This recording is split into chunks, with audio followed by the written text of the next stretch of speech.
Realita akhir zaman ini kalau kita lihat di masyarakat, umat Islam di akhir zaman ini yang membangun masjid itu hampir mirip seperti orang yang membuat kuburan. Hampir mirip, nggak sama, hampir mirip.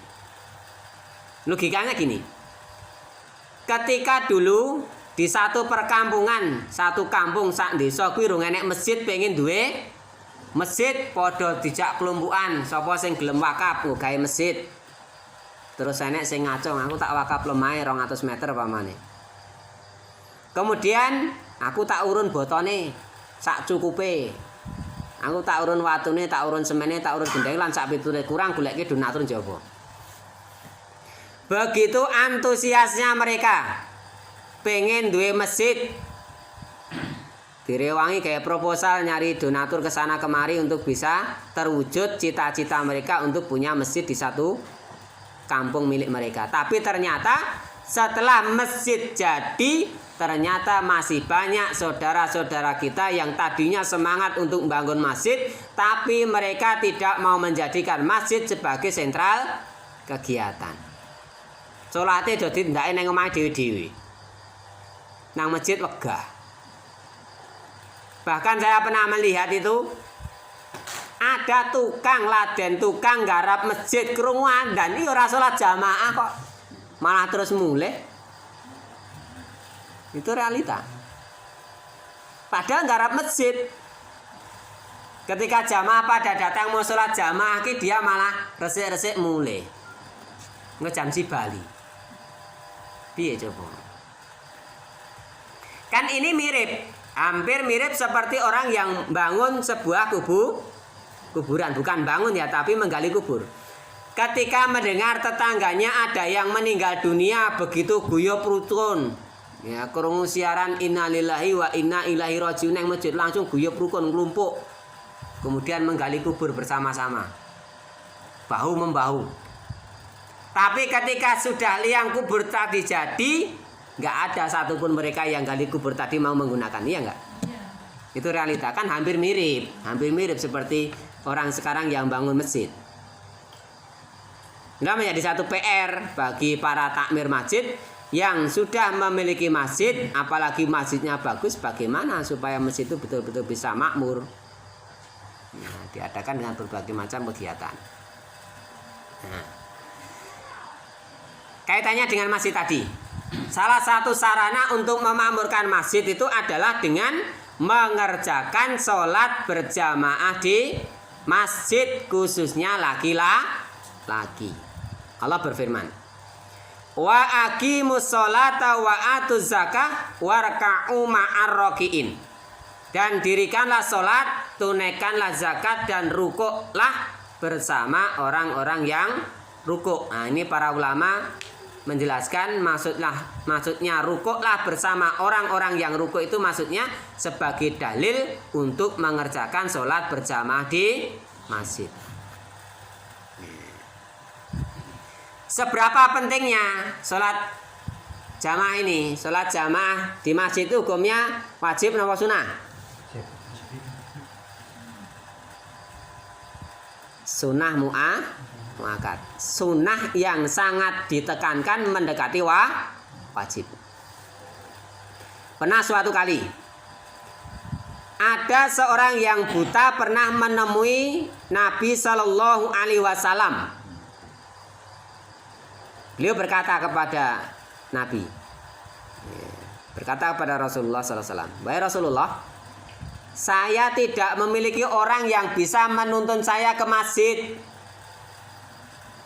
Lalu beliau meminta keringanan kepada Rasulullah Sallallahu Alaihi Wasallam untuk tidak sholat jamaah di masjid, dia sholat di rumah. Maka ketika itu awalnya beliau Rasulullah memberikan izin, memberikan satu keringanan kepadanya. Tapi ketika orang itu beranjak pulang, mau meninggalkan Rasulullah, terdengar suara adzan. Dipanggillah kembali orang tadi, si buta tadi. Fulan, kesini. Kamu bisa tidak mendengar suara adzan itu dari mana? Bisa, wahai Rasulullah. Kalau begitu, datangilah dari mana suara adzan itu datangnya. Ini piantun sing wuta lho. Orang yang buta saja masih ditekankan oleh Rasulullah untuk sholat berjamaah di masjid karena dia laki-laki. Namanya Ibnu Umi Maktum. Syekh Buya Hamka gitu ya. Dia sampaikan terkait dengan sholat jamaah ini, kalau ada seorang laki-laki yang tidak sholat jamaah di masjid, maka berikanlah hadiah jilbab kepada dia. Nanti dianggap seperti perempuan. Wong lanang ki wajibe salate ning masjid. Lah, mengerjakan sholat jamaah di masjid ini bukan sebuah perkara yang mudah. Seringkali banyak kita saksikan. Gunung yang tinggi mereka daki, tempat yang jauh dia datangi, nyambut gawe atau mangkat. Masjid cedak rumah lo lewat terus. Tahukah engkau bahwa perjalanan terberat itu adalah ke masjid? Betapa banyak yang tak sanggup melakukannya. Jangankan sehari 5 waktu, sepekan sekalipun kadang terlupa. Ya, perjalanan untuk meraih janji ditinggikan derajat 27 kali, itu terasa sangat berat. Banyak yang mengaku cerdas dan bijak pun tak mampu melakukannya. Walau mampu berjalan jauh mencari ilmu hingga ke Jepang, Eropa, bahkan Amerika. Namun ke masjid menjadi perjalanan terberat untuk ditempuh. Ada anak muda, kuat, berbadan sehat dan bugar. Dengan gagahnya menaklukkan puncak Gunung Bromo, Jaya Wijaya, bahkan Everest. Namun masjid di sebelah rumah pun tak sanggup ditaklukkan. Kawan, tahukah engkau, perjalanan ke masjid bukan perjalanan biasa. Bukan sekedar perjalanan mencari gelar dunia semata. Bukan sekedar perjalanan mencari pengakuan manusia semata. Tapi perjalananmu ke masjid adalah perjalanan untuk menemui Rabb-Mu, Tuhan yang menciptakanmu, yang telah memberimu kehidupan dunia. Ia memanggilmu dan ingin memberimu derajat tinggi. Bila panggilnya, segera kau jawab.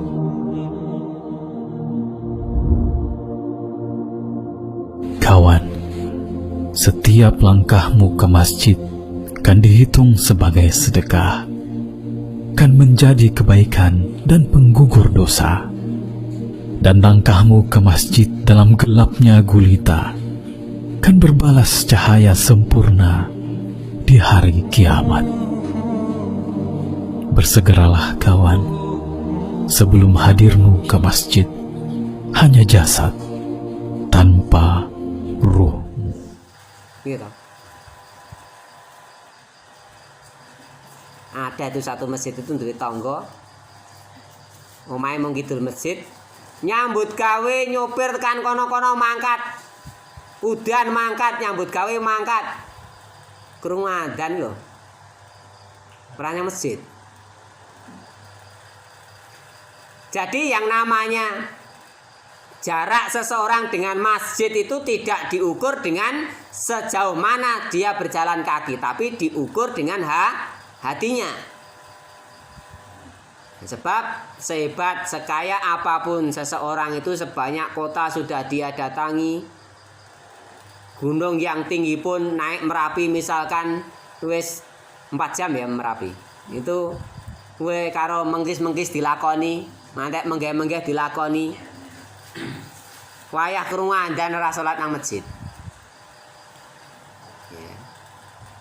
Lah bisa jadi saudara-saudara kita sekalian yang belum mengerjakan sholat berjamaah di masjid itu bisa jadi karena memang mereka belum paham, belum tahu tentang fadilah sholat berjamaah.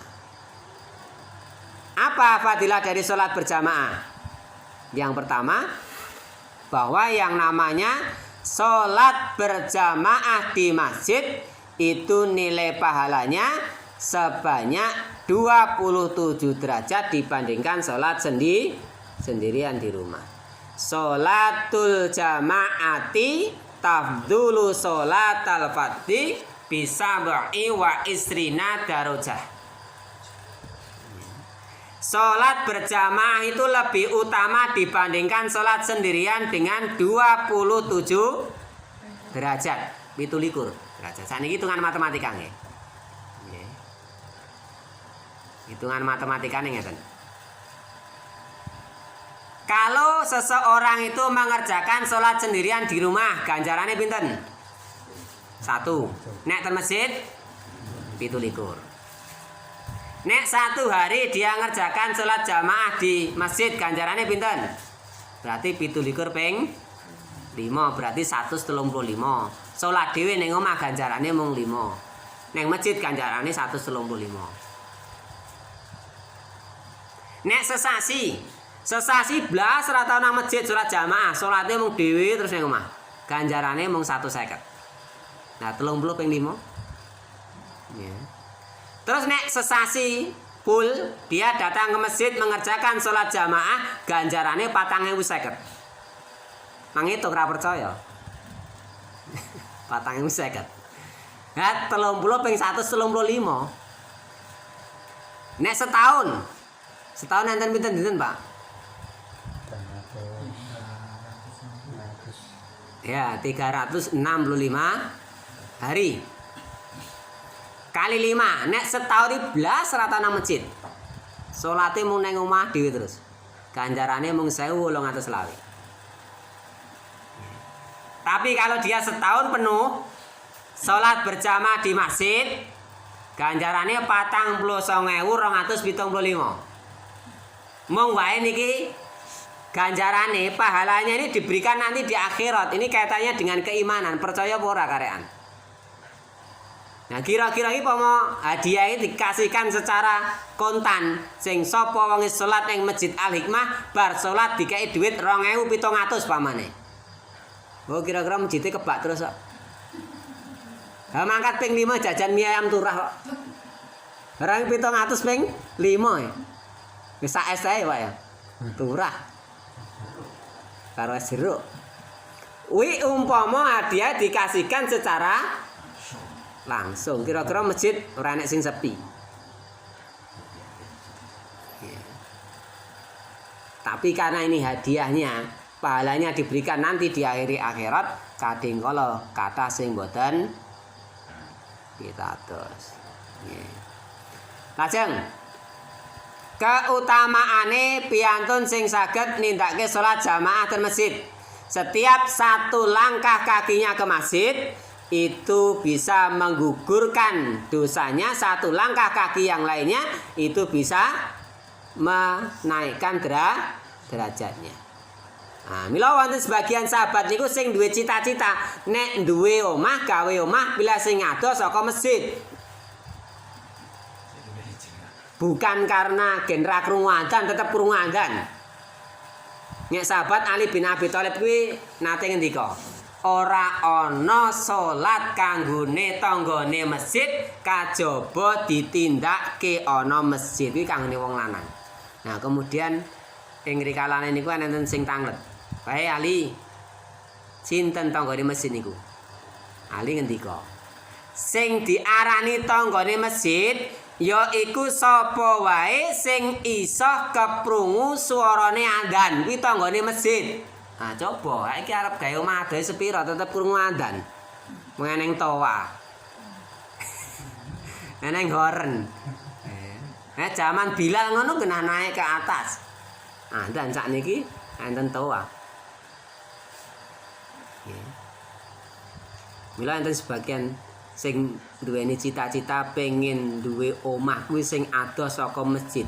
Gen anggone lumaku tumuju masjid samsaya kathah, gen langkah kakinya menuju masjid semakin banyak dosa yang berguguran, semakin diangkat derajatnya di sisi Allah.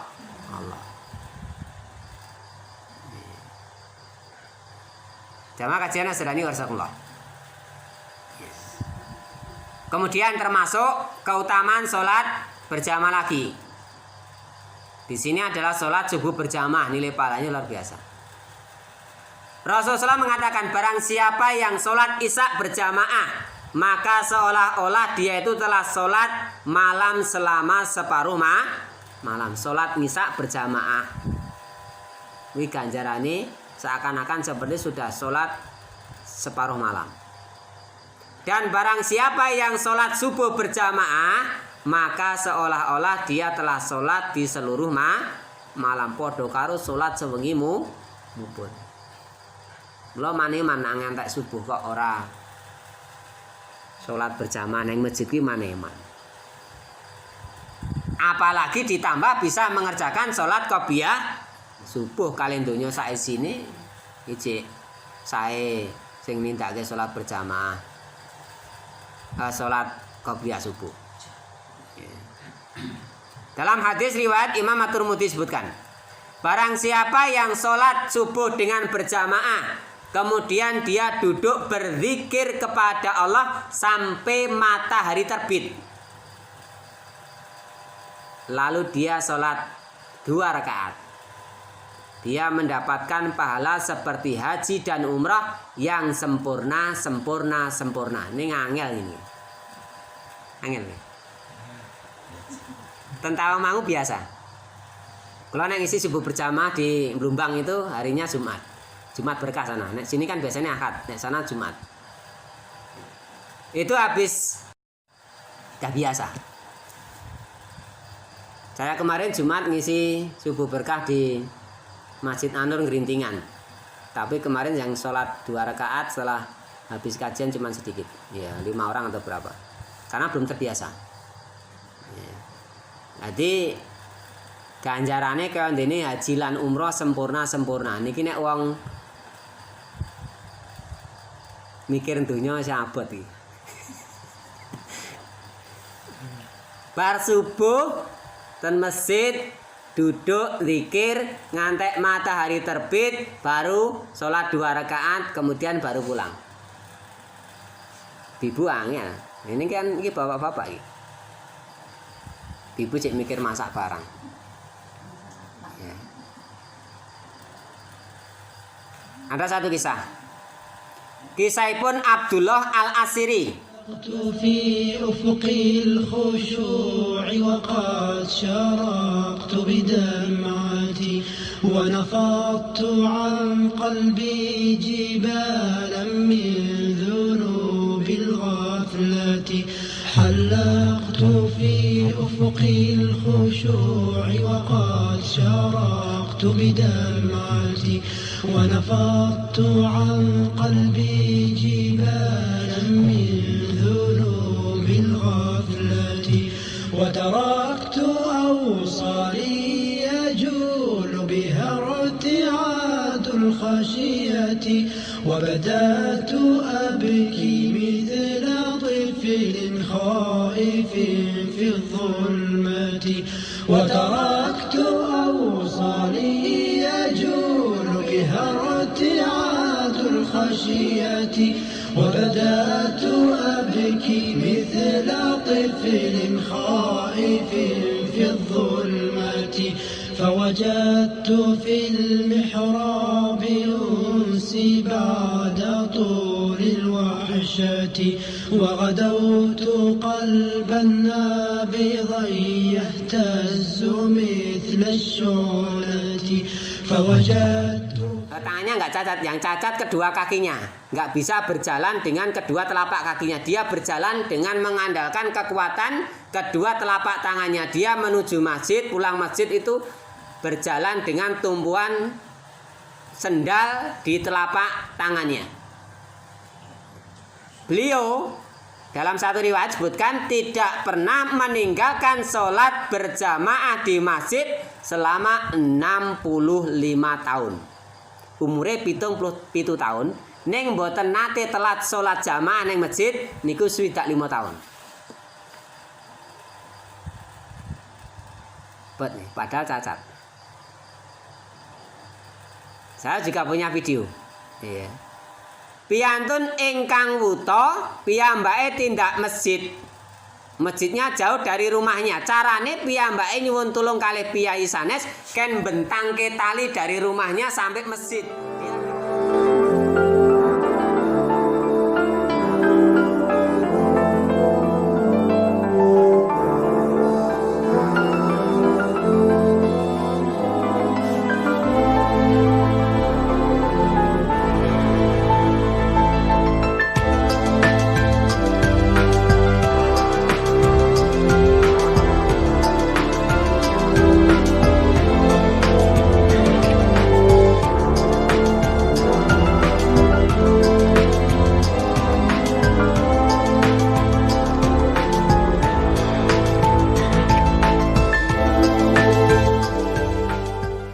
Ada lagi kisahnya Sulaiman Ar-Razihi.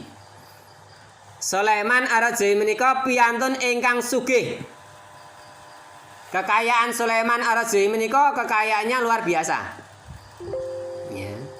Kekayaannya itu kalau diukur kekayaan beliau tingkat internasional itu urutan nomor 120.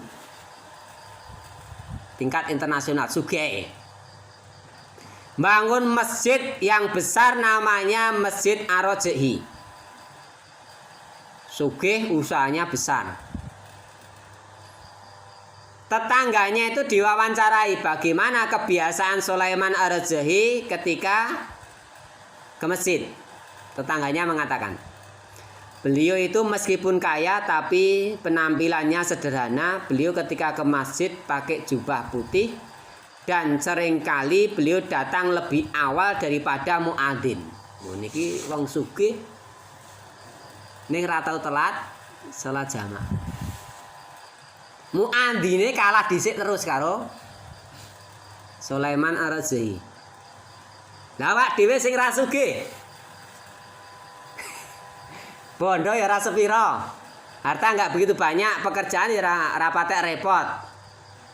Secara logika ya repot sing sugih tau gaweane usahanya banyak sekali. Nah ini tergantung manajemennya. Nah dek awak dhewe sing ra sugih, lah kok malah sering telat sholat jamaah. Kisah. Ya, kisah iki mumpung ketemu rada suwe ra apa-apa. Kisahnya sahabat Abu Darda. Sahabat Abu Darda itu dikisahkan beliau itu punya satu toko di depan Masjid Nabawi. Saiki pun mboten enten, saiki bangunane hotel sedemikian rupa gitu ya. Hotel kabeh ngarepan nika kiwa tengen wis hotel kabeh.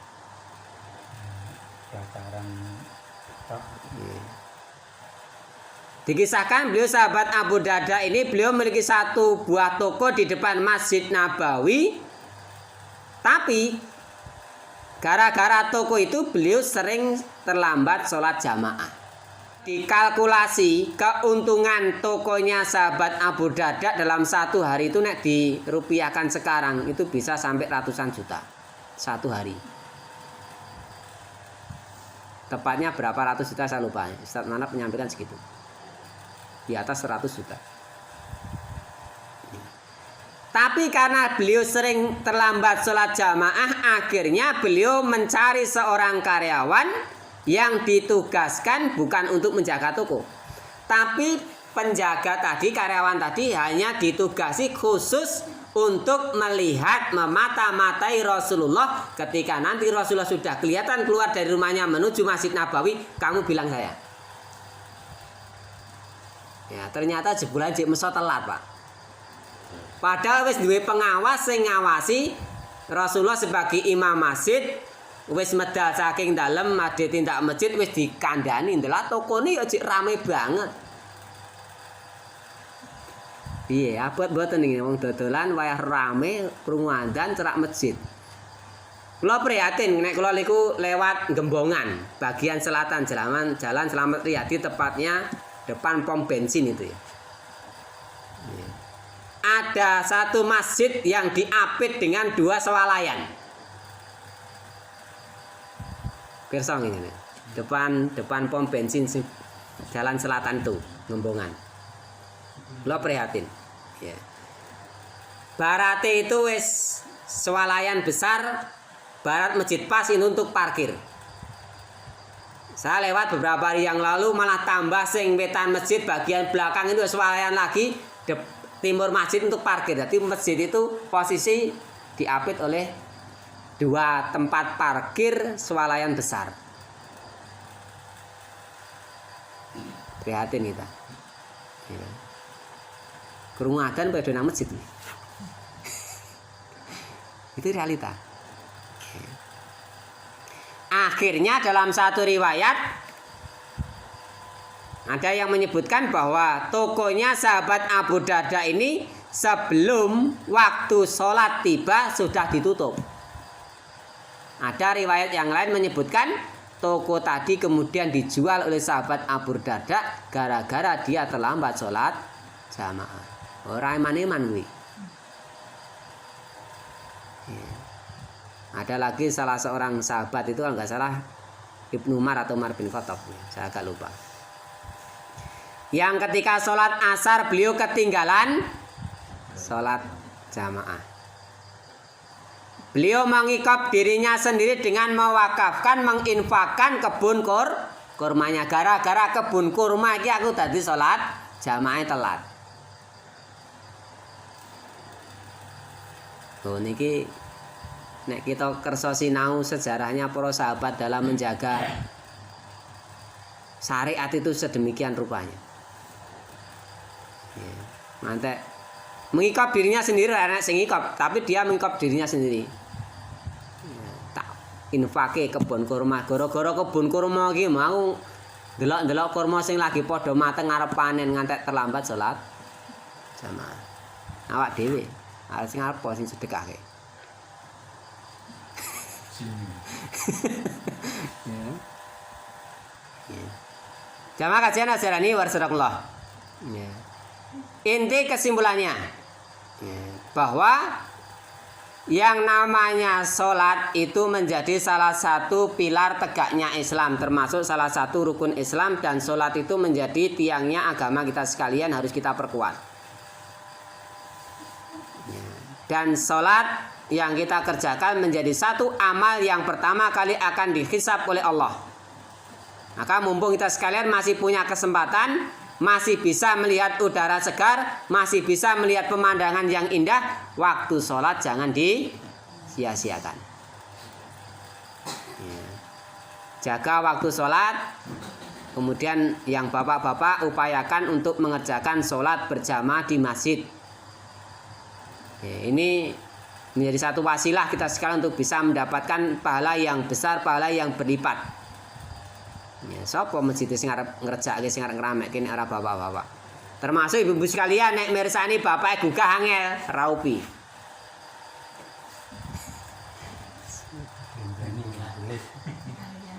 Krungu adzan kok ora ndang masjid raupi. Ya. Ciprati banyu. Saya terbiasa anak saya itu kadang kala itu ya karena didikan sejak kecil itu. Nek wis krungu adzan kok ora nang cekat-cekat, mbok saya ngisi pengajian wayah adzan, kuwi kalau isak kan bisa diakhirkan gitu. Nek anak saya ngajak anak saya wayah adzan, kuwi ya wis adzan, Mbah. Pernah sekali tempo itu saya nggak sholat jamaah di masjid, mergo masuk angin. Bah, jangan ngremehke sholat lho, Bah. Rokok lho. Saya menjawab gimana? Arta jawab, aku lagi masuk angin ini. Engko anak saya pasti akan balasan yang sama. Akhirnya geret anak ya mangkat masuk angin, mangkat nang masjid. Ini pemerat geret anak ya ora mangkat. Ya, saking brodolnya saking masuk angin. Nah, karena dalam rangka pendidikan kepada anak, kita ya juga harus konsekuen. Kepepete wondene nang masjid kok ambruk ya wis ora masalah. Tapi ambruk loro mergo nindakake syariat. Ora mergo males. Makaten ingkang saged kita aturaken wonten ing pengaosan dalu menika mugi wonten hikmah lan manfaatipun. Mugi-mugi kita sekalian ingkang rawuh wonten ing dalu menika saged tansah njagi salat kita sekalian ngantos ing akhir kehidupan kita sekalian. Kagem bapak-bapak sekalian, monggo masjid yang ada di sekitar kita untuk bisa diramaikan, dimakmurkan dengan sholat berjamaah. Wonten pandangu, ada pertanyaan, kita persilahkan.